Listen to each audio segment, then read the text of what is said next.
Hello everyone. Now we will start our next chapter, that is force and laws of motion. Now first of all, what is force? Force क्या चीज़ है? A push or a pull on a body is called force. Force के एक external effort है जो हम apply कर रहे हैं. जैसे अब ये नोटबुक है, इस पर मैं क्या कर रही हूँ, प्रेशर अप्लाई कर रही हूँ, तो ये क्या है, फोर्स है. किसी भी बॉडी को पुश करना या पुल करना क्या है, फोर्स. अब बॉल है, बॉल को किक करते हैं तो वो भी क्या है, फोर्स.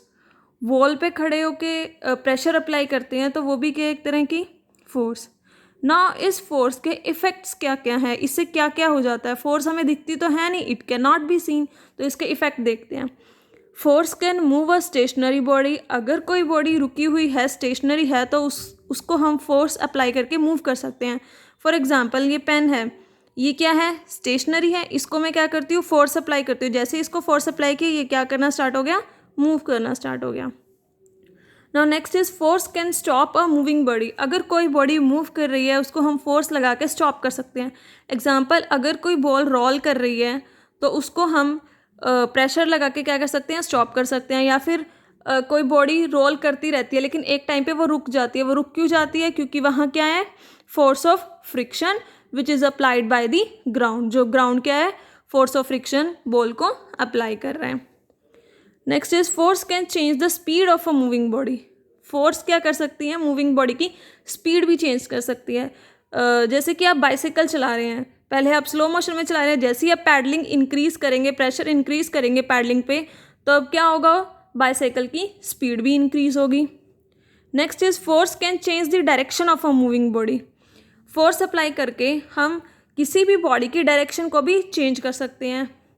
कोई बॉल है, वो क्या कर रही है, स्ट्रेट डायरेक्शन में मूव कर रही है. हमें क्या करना है, लेफ्ट साइड उसको मूव कराना. हम क्या करेंगे, ऐसे फोर्स अप्लाई करेंगे और वो बॉल लेफ्ट साइड मूव करना स्टार्ट करेगी. Next, force can change the shape of a body. Force क्या करती है, बॉडी की शेप को भी चेंज करती है.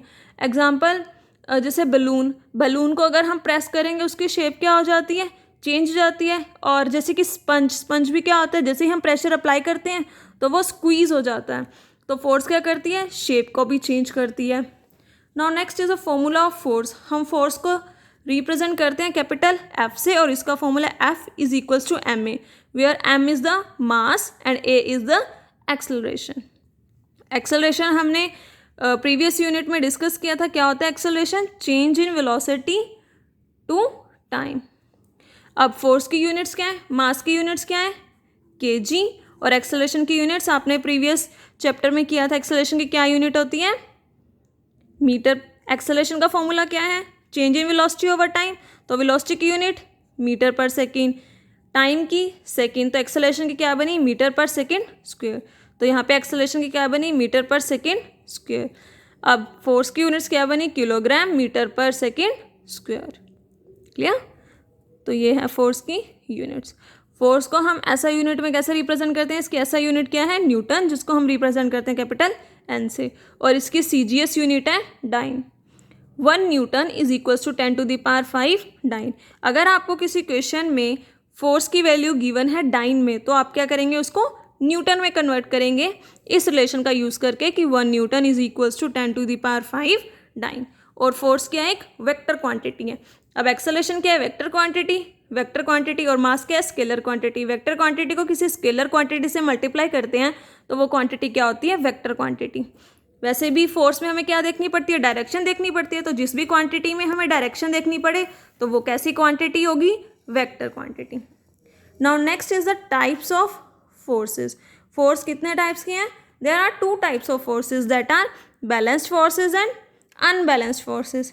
As it is clear from the name कि बैलेंस्ड फोर्सेस क्या होंगी, जो बैलेंस होंगी, जिसमें जो रिजल्टेंट है वो क्या होगा, जीरो होगा. तो बैलेंस फोर्सेस कौन सी होती हैं, आप डेफिनेशन लिख लीजिए. If the resultant of all the forces acting on a body is zero, the forces are called balanced forces. If the resultant of all the forces acting on a body is zero, then the forces are called balanced forces. Balanced forces कौन से होती हैं, अगर forces का जो सबका total forces का resultant है वो क्या होता है, ज़ीरो. अब सपोज हम यहाँ पे हैवी बॉक्स ले लेते हैं. कोई बॉक्स है, वो बहुत ज़्यादा हैवी है, एंड वो मूव नहीं कर पा रहा है।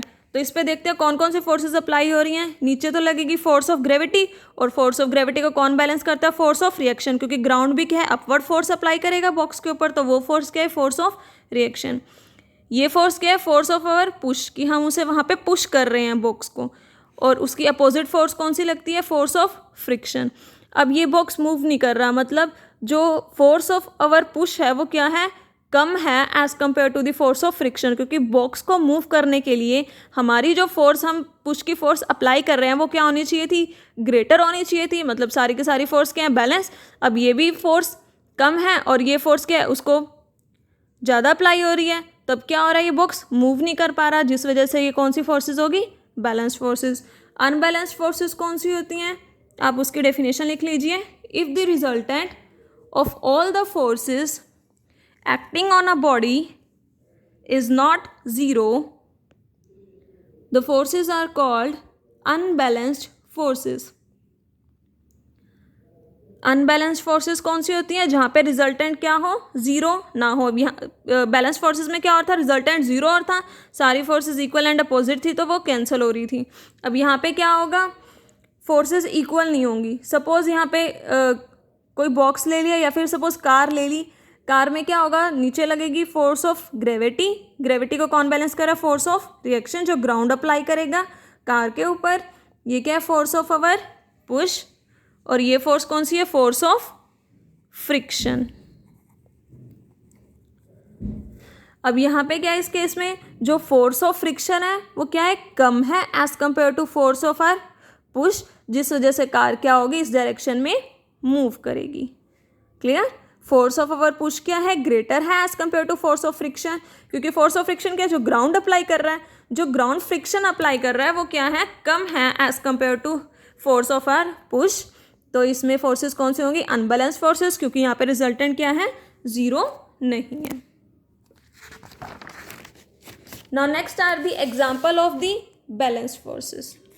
एग्जाम्पल क्या होंगे बैलेंस्ड एंड अनबैलेंस्ड फोर्सेस के? First example of balanced forces, push a wall.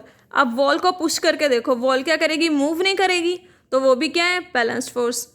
Push a heavy box, heavy box क्या होगा? मूव नहीं करेगा, वो भी क्या है? Balanced force. Tug of war, tug of war क्या है? जो आप रस्सी खींचते हैं, कॉम्पिटिशन लगते हैं, स्कूल्स में भी होते हैं कॉम्पिटिशन, तो वो रस्सी खींचने वाला क्या होता है? दोनों टीम्स अपोजिट साइड से रस्सी खींचती हैं, रोप खींचती हैं, तो उसमें क्या होता है? रस्सी हिलती नहीं है, इस साइड दूसरी साइड से भी फोर्स लगती है और अपोजिट साइड से भी फोर्स लगती है, तो वो भी फोर्सेस कैसी हैं? Balanced force. Now next are the examples of the unbalanced forces. Unbalanced force के एग्जांपल कौन से होंगे? A boy drags a box. Boy क्या कर रहा है? बॉक्स को खींच रहा है, ड्रैग कर रहा है, तो उसमें क्या है? बॉक्स मूव कर रहा है, क्योंकि उस केस में फोर्स ऑफ फ्रिक्शन क्या है? कम है as compare to force of the boys pull, तो यहाँ पे भी फोर्स कैसी है? Unbalanced force. बाईसाइकिल में आपको अभी क्लियर किया था एग्जांपल कि वैसी कौन सी फोर्सेज हैं? अनबैलेंस्ड फोर्सेस, जो हम पैडल से अप्लाई कर रहे हैं, जिसमें क्या हो रहा है? फोर्स ऑफ फ्रिक्शन क्या है? कम है। जो हम प्रेशर अप्लाई कर रहे हैं पैडल पे, वो क्या है? ग्रेटर है, तो वो कौन सी फोर्सेज हुई? Unbalanced forces. कार मूविंग का भी अभी एक्सप्लेन किया, तो वो भी कौन सी फोर्सेज हैं? Unbalanced forces. So this is all about the types of the forces. In the next video we will discuss the Newton's laws of motion. आप इसके अच्छे से नोट बनाइए। Thank you.